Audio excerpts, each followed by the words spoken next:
शुरू में प्रोड्यूसर और हिदायतकार को भी कुछ हिचकिचाहट थी, मगर जल्द साबित हो गया कि अमजद खान की अदाकारी के बिल बोते पर यह फिल्म जरूर कामयाबी से हमकिनार होगी। फिल्म की तकमील के दौरान एक बार अमजद खान और ईशोले की कहानी नवीस सलीम जावेद के माबैन किसी वजह से बदमज़गी हो गई और अमजद खान ने इसके बाद कभी सलीम जावेद की लिखी किसी फिल्म में काम नहीं किया। हम अमजद खान की वफात के बाद एक बार सलीम खान की मरहूम के बेटे शादाब खान के साथ मुलाकात हुई, जिसमें सलीम खान ने कहा कि मेरे और तुम्हारे वालिद अमजद खान के दरमियान जो गलत फहमी हुई इसे एक तवील अरसा गुजर चुका है। अब चूंकि वो इस दानिया में नहीं रहे, लिहाजा हमें वो सब भूल जाना चाहिए।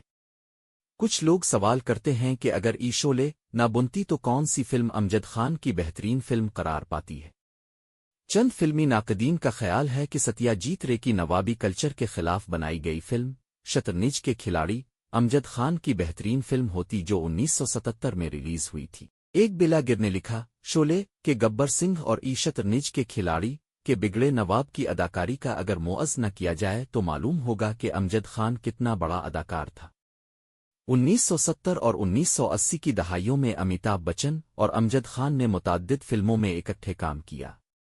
दोनों अजीम अदाकार फिल्मों से हिट कर ज़ाती जिंदगी में भी गहरे दोस्त थे। मुकद्दर के सिकंदर में अमजद खान की अदाकारी इस कदर जानदार थी कि अमिताभ बच्चन के टाइटल रोल को भी एक चैलेंज दरपेश था। याराना ऊ फिल्म में वो अमिताभ किश के दोस्त बिशन बने थे। फिल्म ऊ परवरिश में वो 1970 की दहाई के रिवायती विलन के रोल में सामने आए, जो डाकू से एक बड़ा बिजनेसमैन बन जाता है। बाद में इसे पता चलता है कि अमिताभ बच्चन इसका बेटा है। इसी से मिलता जलता एक किरदार अलावारिस ई में भी दोनों ने किया।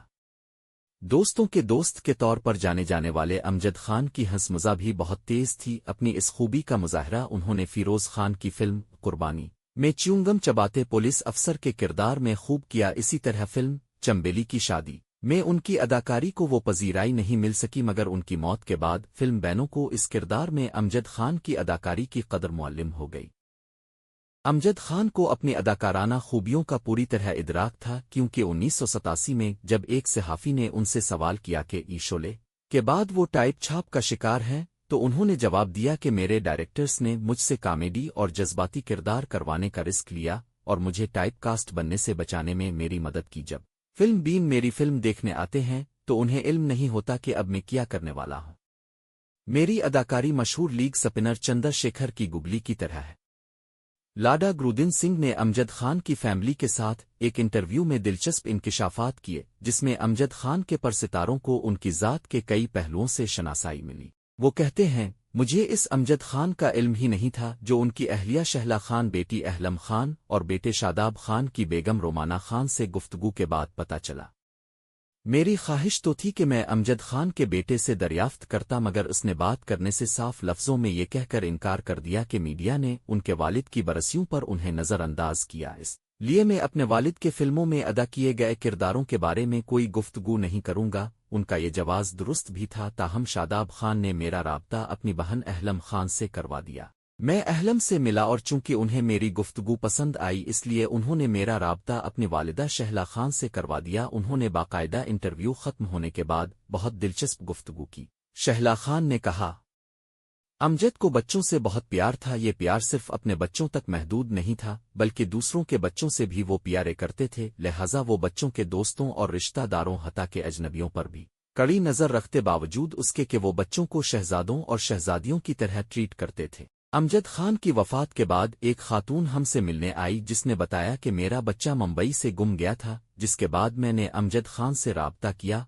और उनकी काविशों से मेरा बेटा हैदराबाद में मिल गया। एक वाकया ये हुआ कि हमारे घर पर इनकम टैक्स वालों ने छापा मारा और अमजद खान से साथ चलने को कहा, जिस पर उन्होंने कहा कि मुझे अपने एक दोस्त की बेटी को गुर्दे के ऑपरेशन के लिए रकम देनी है। जब तक एहलकारों ने इस लड़की को रकम की मुंतकिली यकीनी नहीं बनाई, वो घर से उनके साथ अपने बच्चों को चोट लगने तक उनसे बर्दाश्त नहीं होती, और ऐसी कोई खबर सुनकर वो जहां भी होते तो फौरन घर वापस आ जाते और आते ही रोने लगते। मेरे लिए चोट लगे बच्चे और अमजद दोनों को चुप कराने में बहुत मुश्किल पेश आती थी। मैं और अमजद बचपन से इकट्ठे पले बड़े। जब अमजद ड्रामों के सिलसिले में सफ़र करते तो मैं अक्सर उनके साथ जाती थी। मेरे और अमजद के दरमियान इंतहा दर्जे की ज़हनी हम आहंगी थी और हम दोनों का हर मसला ज़ेर बहस लाते थे हैं।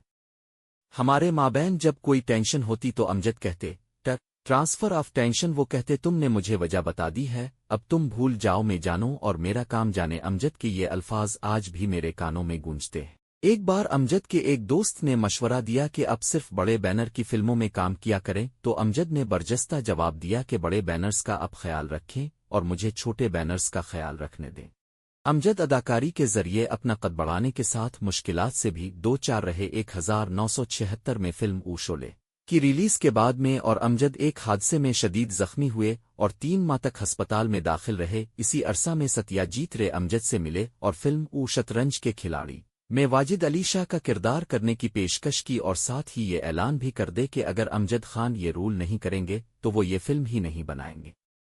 उन्होंने अमजद खान से कहा कि जुरत करके इस बीमारी से निकलो, जो अमजद ने साबित भी किया। मेरे लिए इतना अरसा गुजर जाने के बाद भी ये मान लेना मुमकिन नहीं कि अमजद इस दुनिया में नहीं है। याद रहे कि अमजद खान ने एक फिल्म चूर पुलिस ई की हिदायतकारी भी की थी। वो फिल्म बॉक्स ऑफिस पर तो ज्यादा कामयाब न हुई, मगर उनकी डायरेक्शन में कोई कमी न थी। ऊ शोले में उनके हर दिलअजीज मुकालमों में ऊ कितने आदमी थे के अलावा को अब तेरा किया होगा कालिया, जो डर गया समझो मर गया और ये हाथ हमको दे दे ठाकुर ई शामिल है।